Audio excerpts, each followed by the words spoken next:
Welcome to Talk Point. Welcome to Decision Point, rather, again on Lagos Television. My name is Omololu Rosanwo. Tonight on Decision Point, we shall be looking at the Osun Governorship Election. We of course know that on August 15th, that Saturday, the people of Osun will be going to the polls to elect the governor of their choice. There we have 14 political parties that will be taking part in that election, and we have 14 contestants also that will be taking part in that election.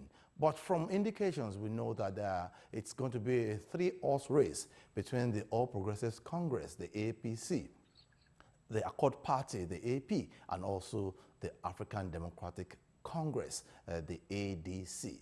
Other political parties will also take part in that election, but it is possibly going to be a three-horse race. However, from indications, we know that political parties are actually preparing in this area for the election. And of course, our discussion today is on the countdown to the Osun Governorship Election. My name is Omololu Rosanwo, and I'll be having somebody in the studio that will be analyzing that with me from Osun State and also here in the studio in Lagos, Nigeria. But before I take my guests on, let's quickly take tidbits on decision points before we start.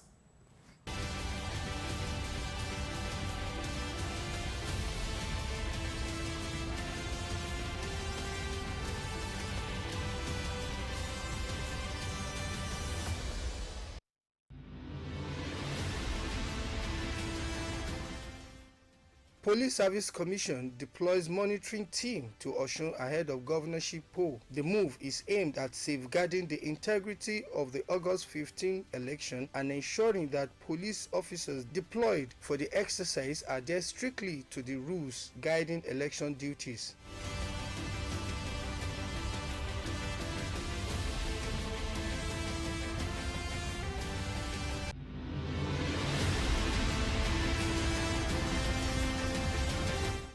Atiku raises concern over outdated beavers ahead of 2027 polls. The ADC presidential candidate warns that it could pose security and operational risks.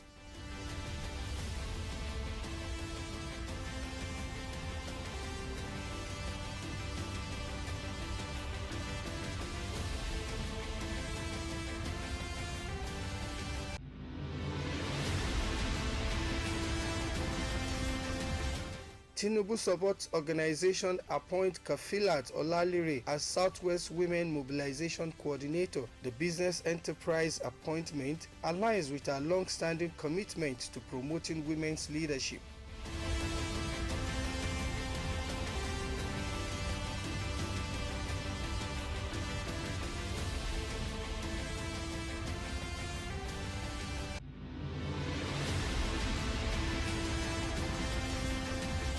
Osun State APC protests killing of 12 members in Ilesha. They lament that 5 members were shot during a rally and another at a grand rally in the town.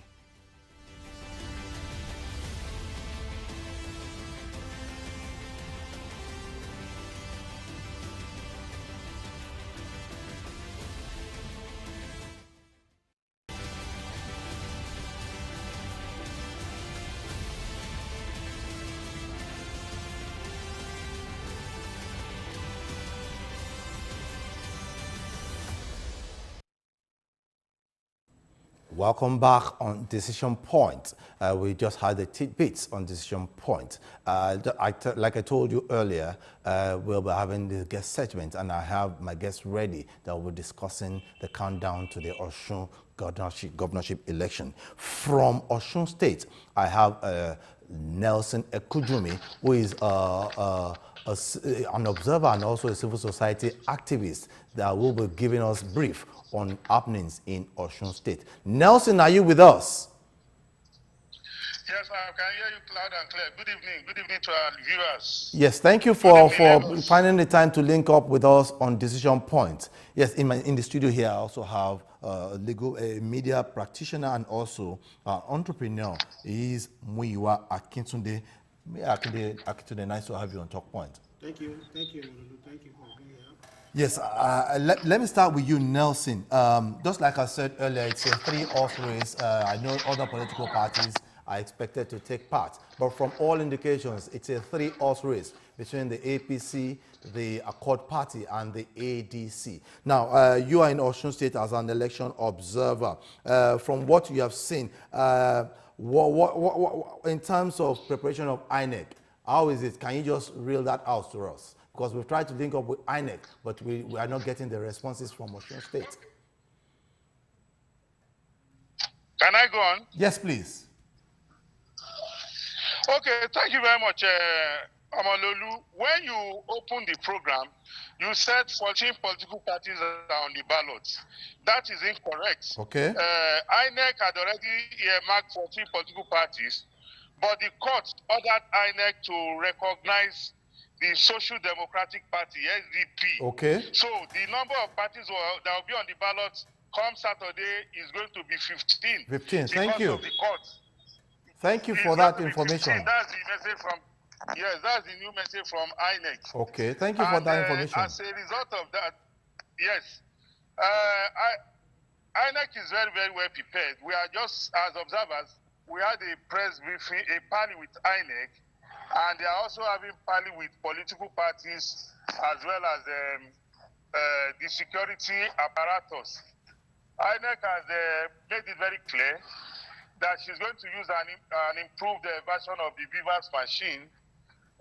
From the last meeting we had with INEC today, about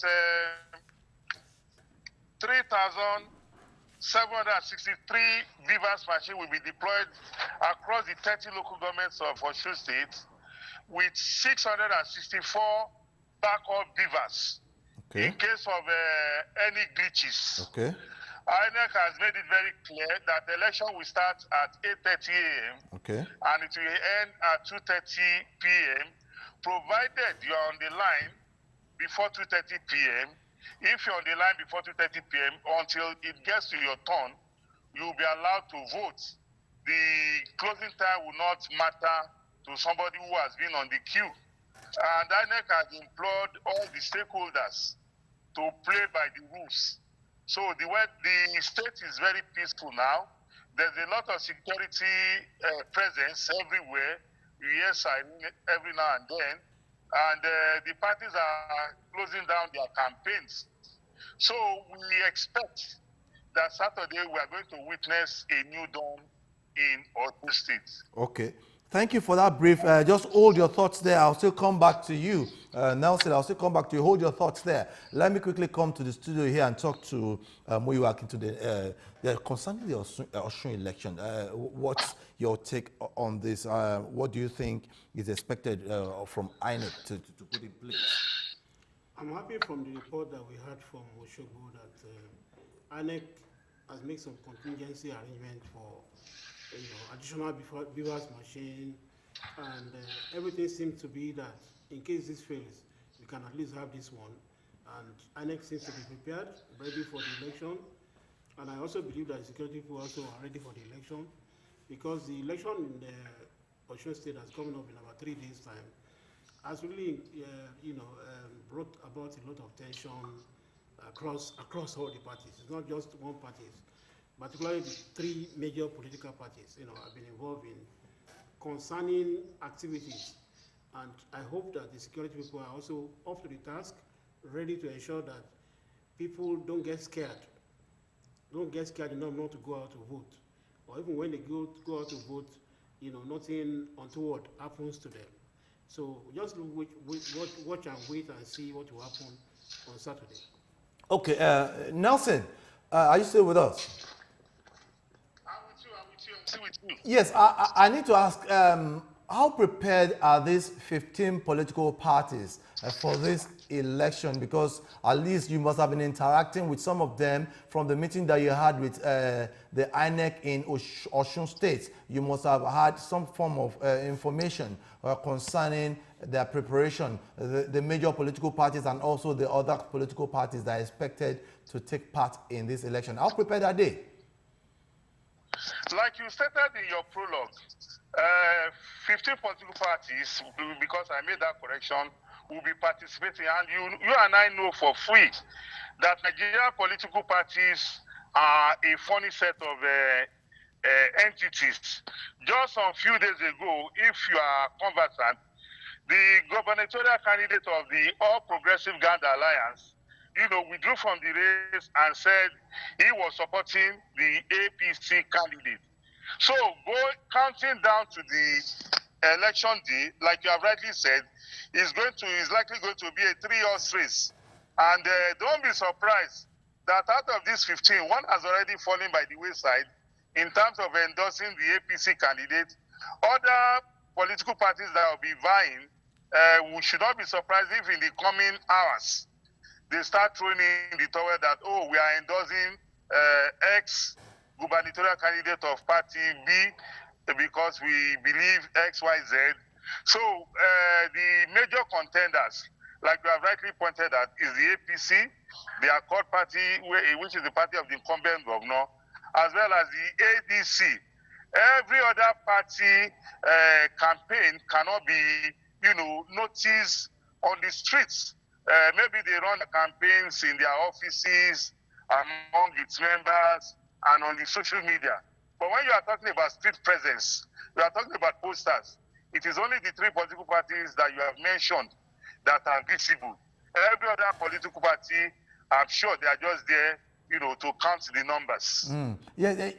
Why is it so? Because Nigerians would wonder, if you are not, you don't have the spread as a political party, why are you still there? Why are you taking part in elections? And why can't you mobilize? Why can't you raise funds? Why is it that you're leaving it alone to just 3 political parties, and at the end of the day, before the election, you collapse your structure and you're saying you're supporting party A, party B, or party C? Why is it always so? Well, you and I know again that political parties in Nigeria have become special purpose vehicles, SPVs. A lot of times, those parties, you only hear of their existence when election comes knocking on the door. And days or hours before election, they collapse their so-called structure that you and I know never existed, except that they were able to meet the registration criteria that made them to be registered as a political party. But when it comes to election time, that is when you see them. But when the election knocks on the door, the proper election, they disappear only to reappear again in another 4 years. So that is our lot as a people, and that is why there's need for us to sit down properly and even ask the question, do parties exist to contest election and vie for public office, or do parties in Nigeria exist that some days or some hours before election, they will say we are endorsing X party, which is against the tenets of multi-party democracy. But they have not committed any offense according to our laws. But that conversation is one we need to have, because it's very, very humiliating and disturbing when you are going to the polls and you have printed ballot papers for 15 political parties, because all the political parties' logo will be on the ballot paper. Only before the election, what they should have done before, to tell us that, we are not going to run for this election, take our name off the ballot. So it will limit the cost of production of the ballot and some other costs, that will be encountered. But, well, that is the reality of our situation. Even in previous elections, we have seen, this modus operandi is not new. But again, like I said, the ball is in the court of the Nigerian people to discuss the way forward. Yes, just hold on a little. I'll still come back to you. Let me come to Muyiwa in the studio here. You just said what he said. But one baffling thing is that political parties, through their members, or possibly, I'll put it, through their thugs, have started maiming and killing people. Even before the election, and this is becoming too worrisome. As we speak, 12 lives have been allegedly lost to the APC and also the Accord Party. I'm wondering why these members are doing this, and there's accusation and counter-accusation. In situations like this, what should happen? What should happen is that, the security forces should, step up their game and be unbiased in whatever they want to do. I mean, because the politics is actually a game that should be contested in a manner that, you put in your manifesto, you make your campaign, you make your, you let people know what you want to do, and they, in the end, based on what they have seen or what you have done. I mean, like in case if you are an incumbent like Adeleke, what you have done since you were in power, or what your party has done, or what some other factors, they then decide to vote for you. But what tends to happen, and it's not peculiar to Osun State that we're talking about now, across the country, in any election, you find that people are trying to intimidate the other side. And if they were even intimidating in a manner that does not include violence, we probably would say maybe that's what they understand. But like you rightly pointed out and has been reported, so many people have died as a result of this election. It keeps reminding me of one of our past political president who said, "My life, whatever it is that I want to do is not worth the lives of Nigerians." So we have to consider the fact that in the end, we are going to rule over citizens who should live in peace. I mean, we want change. We had military rule in this country for so many years, and we knew that that is not, what we need. We need democracy. Democracy is here now. Democracy is about freedom of choice. My ability to be able to convince you, to let you know that your situation will be better if I get to power. It's not about the number of talks that you have. It's not about the violence that you introduce into it. I mean, we keep talking about low voter turnout, and that's a concern, because in most elections in Nigeria, if you are lucky to have 20 to 30% voter turnout, you are lucky. One of the reasons why that happens is because of violence. Because before the election, many people are already scared about, if I step out, I don't know what will happen to me. Then on election day, the violence tends to be more intense than what it was before the election. So politicians should try and conduct themselves in such a way that it's about persuading people, it's about convincing people, it's about letting them know that you have something better for them, something you take them from this point where they were and take them to a higher ground, as they say. It's not about the number of weapons that you can. And I think that the responsibility is more on the security people, the security forces, to act fairly and squarely. It doesn't matter who is concerned, whether it is the party of the government in power or any other party. You have to treat all of them equally. Yeah, Nelson, from Osun, where you are, what measures are security agencies putting in place from what you have seen so far? Because you are on ground there. What measures are they putting in place to nip these killings in the bud? Well, I'm in Osogbo, the state capital. I came in from Ede last night. I came into Osogbo from Ede last night. I've been in Osun in the last 7 days. I've been in and out. And I can tell you for free, the security apparatus, we have roadblocks manned by policemen majorly. Then you see vehicles of Army, NSCDC, NDLA, and other security agencies patrolling. The issue about the violence that has occurred has been majorly around party campaigns. And when you ask the guests in the studio, the laws of Nigeria does not permit any person to take the life of another Nigerian except as ordered by the courts. So whether you are a politician, whether you are a pastor, whether you are a imam, whether you are a parent, you don't have the right to even take the life of the child you have given birth to, or else you'll be charged for murder. So the security agencies are fully on ground, and I know that when the election night approaches, a curfew will be declared, and then there will be restriction of movement, except those on essential duties or electoral matters. Then, the state will be on a lockdown. But as I speak to you, everybody's going about their lawful businesses. On the street, you see traders, the shops are open, the eateries, the clubs, the hotels, everybody's doing their business. Only the political parties are running their campaigns. So, the security agencies will only work within their limits. Don't forget, they cannot be everywhere. Like we always admonish our people, when you see something, say something. The security agencies are not people by angels. They are not omnipresent. That is why they will tell you that if you have any information, help us to help ourselves. So if our people also play their role, it will go a long way in minimizing this violence. But a lot of times, people tend to look the other way, unlike what is our culture. Because in our culture, as Africans, we look after each other. We don't believe that you're on your own. We believe that your headache is my headache. We believe that your pain, your trauma is my trauma in one way or the other. But, that's the situation now. But we hope that as we count down to the election, the security situation will be tightened. And even after the election, it will be firmer.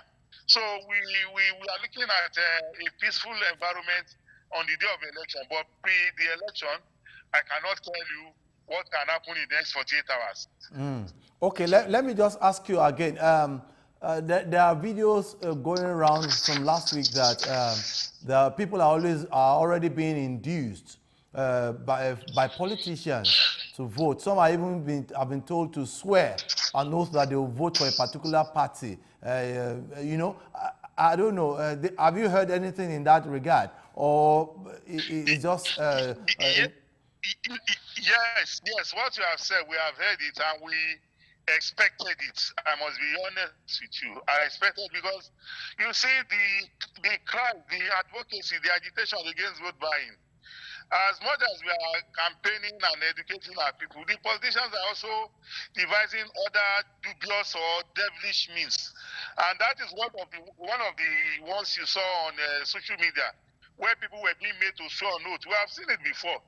This is not the first time people have been made. If you remember, it was this same issue, I think in 2018 or 2022, we had the same scenario where the vote buying didn't take place at the polling station. The vote buying took place 24 hours before, where people were made to swear an oath. So the ball is in the court of the people, because the role of INEC is to conduct election. INEC will not come to your house and ask whether somebody has given you money before you come to the polling station. And the security agencies, except they have information, they cannot storm your house. How many homes will they storm to say they want to arrest vote sellers or vote buyers? So it is about us educating our people the more. How can somebody tell me to swear on oath that I will vote for him, I should collect 10,000 naira, that if I vote otherwise, X will happen to me? Then it means all my life, all my existence, the worth is just that amount of money, which is very, very despicable and condemnable. Yeah. So we have had it. It's not new, but it is our responsibility, just like we are doing now, to continue to sermonize to our people that, look, that is not the way to go. A human being must not be equated with an item on the store that you can pay in currency and take it away. Okay. Yes. Let me just quickly come to the studio here. Muyiwa, a lot has been said concerning malpractices, election fraud, and stuff like that in the past. Now, what are your expectations now as this Osun election? Because it's an off-cycle election, it's not a regular one. Yeah. So, what are you expecting from all parties this time around? The security, the electorate, the party officials? What are your expectations from them? Well, I expect that the politicians will focus on ensuring that all the campaigns they've done yield some dividends for them in terms of votes. Osun has always been a very interesting election. If you follow what has happened in the elections are usually won by small margins, and I think that's one of the reasons why violence tends to be attributed to this election.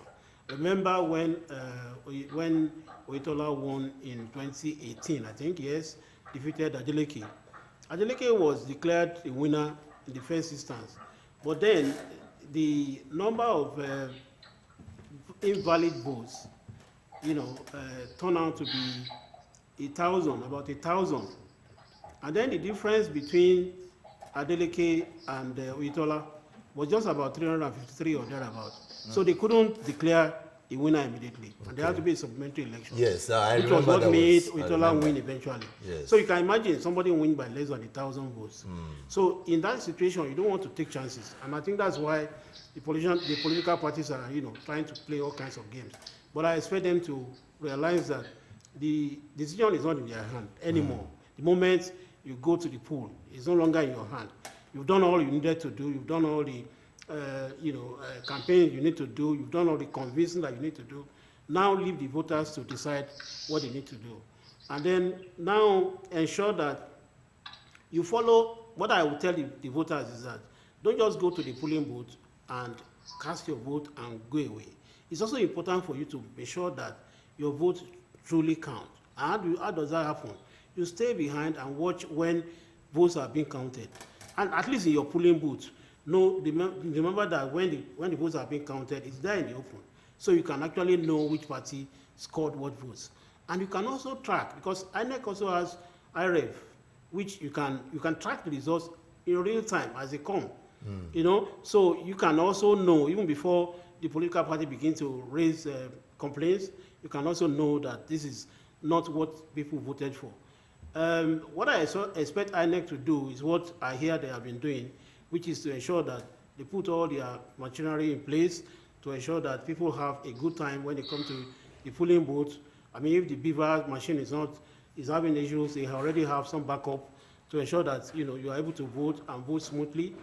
Ultimately, it's about ensuring that whatever result comes out of Osun State will be a result that the process can defend. Of course, you expect politicians to always complain. If they lose, the election has been compromised.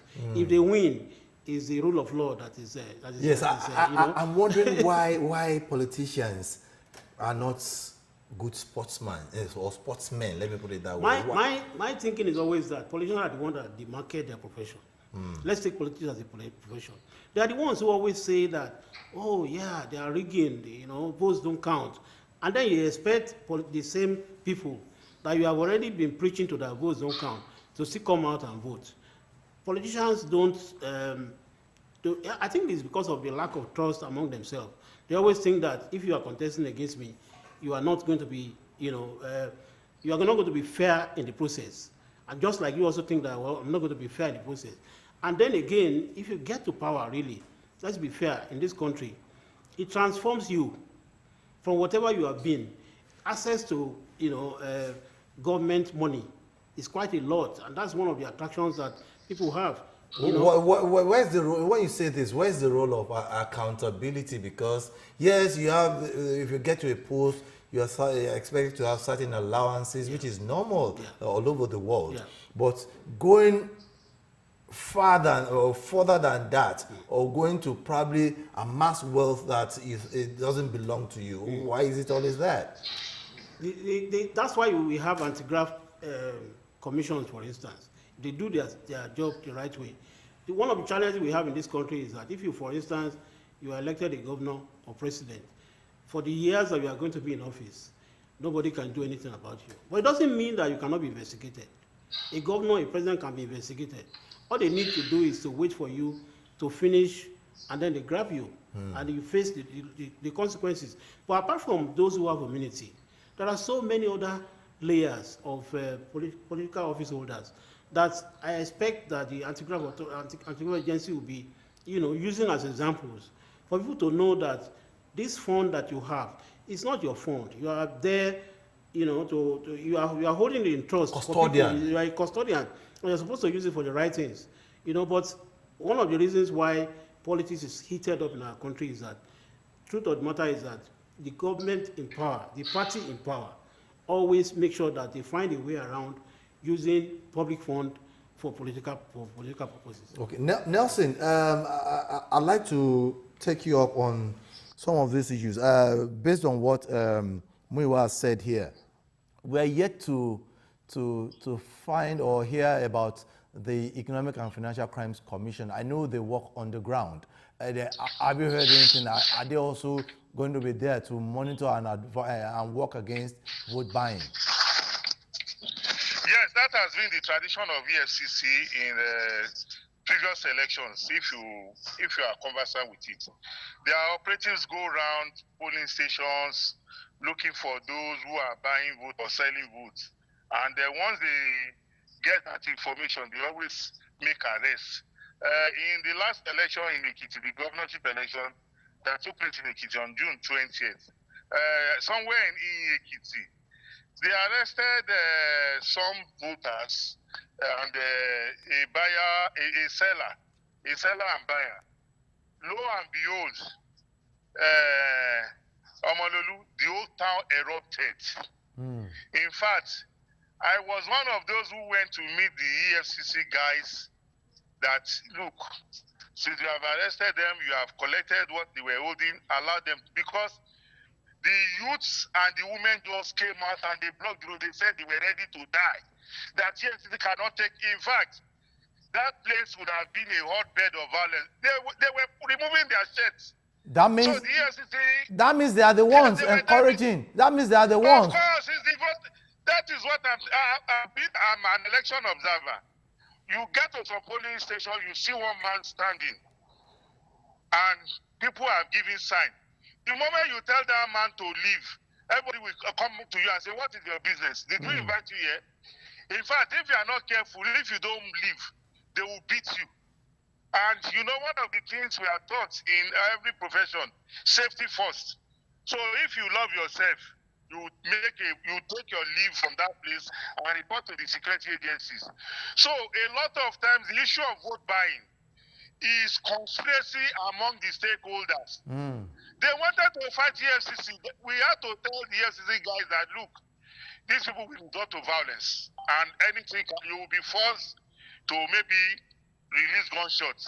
And God forbid, if one person is killed, we cannot predict what will happen to all of us here. So, and the EFCC people quietly left the place because the people in that community, in that police station, all came out and said, EFCC cannot take anybody here. That no, this is our land. And you know, the EFCC guys, they are Nigerians. That is not their village. The people know them. The people buying and selling votes, they know themselves. They know themselves. So if you are not careful as a security man, they will put you in trouble. And the law will hold you responsible for disrupting an electoral process. So a lot of times, when people badmouth security that they are not doing anything, I look at them and I said, if they know the risk that security officers go through during elections, you will pity them. They will be intimidated because the security man is also cautious, so that his name will not go into the black book as the man who disrupted election. He will face disciplinary measure now, even before anything. And if he's not careful, he could be dismissed from service. So the major problem we have about vote buying is the people themselves, because they know if you go to any polling station on election day, just quietly ask anybody, they will show you the man who is buying the vote on the left, they will show you the one on the right, they will show you the one in the middle. Meanwhile, you as an observer, you won't know. They will be speaking the local language that you don't understand. Okay, so you can imagine your situation. Yes, with this happening, how do we now hope to change the system or change the narrative for a better Nigeria when the sellers are willing to sell and the buyers are also willing to buy? It's a connivance, just like you said. How do we change the system when it is still like that? And I also hear that... yes, I also hear that... yes, continue. Go on. Go ahead. It is by continuous sermonization. You know, Jesus and Muhammad died millions of years ago. And the churches and the mosques have not stopped preaching repentance. Repent, for the kingdom of heaven is at hand. The same thing will happen in this case. There's nothing we can do if we don't continue to educate them on the dangers of what they are doing. Well, who knows, along the line, we'll get some converts.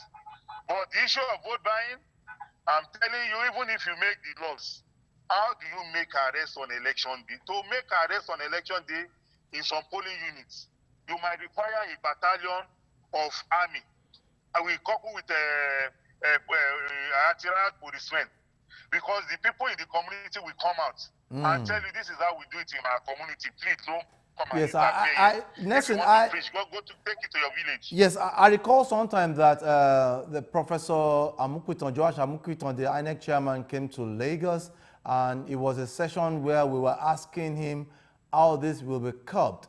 He also told us, I'm just trying to buttress what you said and to sensitize Nigerians, that the Election Offences Tribunal is not with him to do, but it has to do with the lawmakers. If they can put that in place, then the Elections Offences Tribunal will work faster. But I don't see that coming so soon, because the professionals, politicians, let me put it that way, the politicians are not ready to pass that law. I don't know if they have anything that has to do with that.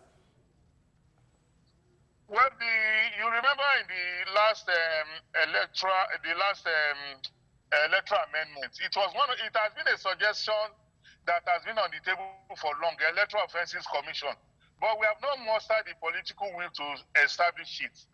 Because if we are able to establish it, maybe by the time we arrest one or two in places where the security agencies are successful, maybe we'll be using that as a reference point, and it will serve as a yardstick to tell people that, look, this is the fate that will befall you.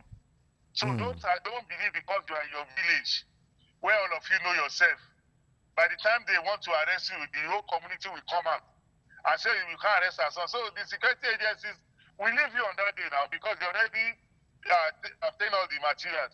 They will come to you another day and pick you quietly to answer for a crime you committed maybe 5 years ago. Yes. So I think maybe if we set up that commission, but even without the setting up of that commission, already by law, when you buy a vote or you sell votes, it's electoral malpractice. Yes. So we must find a way to ensure that we implement the law to the latter, so as to serve as a deterrent. Okay, let me come to Muiwa here. Let me come to Muiwa here. Yes. Over time, you've also heard about this, and I know you're an advocate of us having electoral malpractice commission to revamp the system. Now, how do you hope this can be achieved in elections that will come in Nigeria? We've been talking about this for ages, electoral malpractice commission, you know, but the politicians who are supposed to put it in place are the ones who are benefiting from the malpractice that we're having. Because all of those who are talking about vote buying, vote selling, they're not doing it for themselves. They're doing it for the purpose of winning the election. And the politicians are the ones that are involved in election contests. So it's something that we need, really. Like your guest said, even without the election malpractice tribunal, we already have enough laws to be able to take care of malpractices in election. You know, all you need to do is to ensure that you get those who are involved in it, the culprits, and put them through the normal process, and, you know, let them be the ones that, you know, you try them, publicize that, let the trial be known to everyone, and every other person will be cautious next time to ensure that they don't. But one of the things that I know that people talk about is that there is hunger in the land. And I think that, yes, indeed, there could be hunger. But if you truly respect yourself, you are going to ask yourself, how much are they going to give them on election day? 5,000, maximum 10,000. Is that enough for a whole 4 years? Because you will have sold your birthright, so to say, to a politician for the, you know, for just 10,000 naira. That is not even enough for you to cook, a soup for your family of 10 or thereabout. So why don't you just ensure that you follow the process, ensure that you have a candidate that can deliver, you know, what we call the dividend of democracy, and you benefit that, you enjoy that for 4 good years, rather than allow somebody to just give you money and you vote. Interestingly, look at this election we are discussing in Osun State. There are 15 political parties contesting election, but we are talking about 3 political parties because they are the front runners. It is not unlikely that out of the remaining 12 political parties, you have someone there who has done something well within some communities and is able to deliver to the people of Osun State if he or she becomes the governor. But focus is always on where the money is. That's where the electorates go to. That's where even when you talk about thuggery and related vices about our election, that's where it's coming from, because it is the man who has money that can make all of these things happen.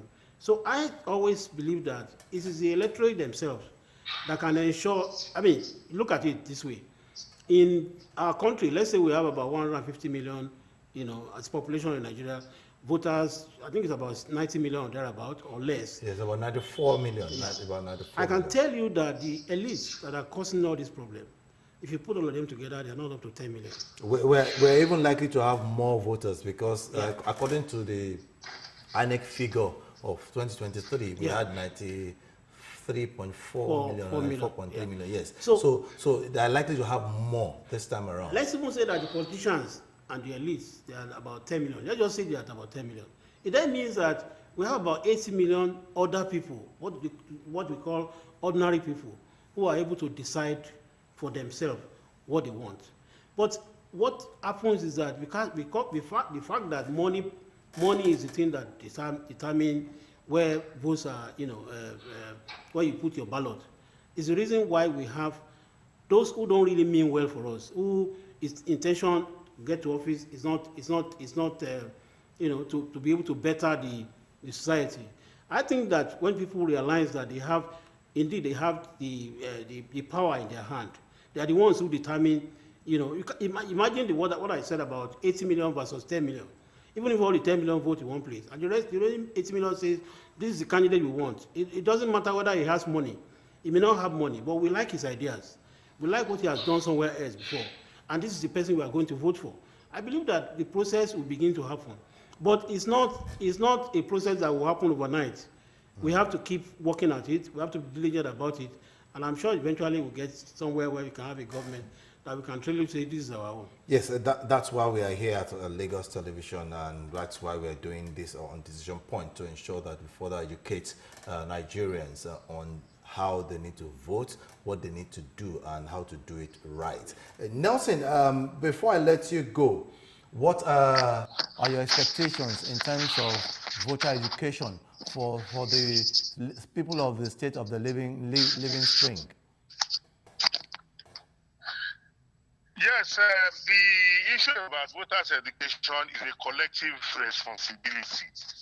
I remember vividly well, there was a time as a civil society organization, we had a collaboration with INEC, where that was before 2023 election, whereby we were going to religious institutions to go and sermonize them that they should come out on election day to come and cast their vote. And we were going around, we had that program for about a month or two. We were going to mosque on Fridays when they have the Jumat, and we were going to churches on Sunday. Then some other groups were going to marketplaces. It was an engagement that was all encompassing. I believe strongly, like the media is doing right now, which your Decision Point is doing, is also about sensitization and creating awareness that, look, go there and vote to determine 4 years of your life. How you want it to be is in your thumb. Don't allow anybody to influence you because of pecuniary gains. And there's a very important point I want to emphasize on, which Muiwa rightly pointed. You see, don't be surprised that even before the conclusion of this election on Saturday, some parties will start shouting, rigging. They will be laying the blame on INEC.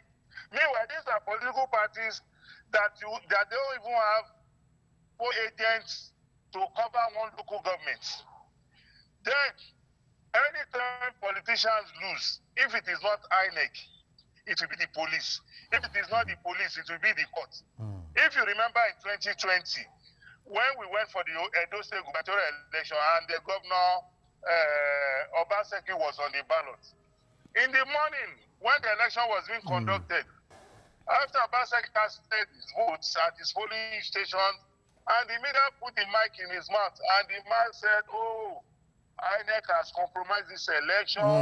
INEC is working with the police. Okay. They are rigging the election. They have already written the result." Yes, Nelson. Lo and behold, when the result was announced and he was declared the winner, with that same mouth, He said INEC is the best thing God has created even before Adam. Yes, that's a politician What? for you and double mouth. That's double mouth and a politician for you. Double Nelson, speak. I want to thank you. We cannot go on and on.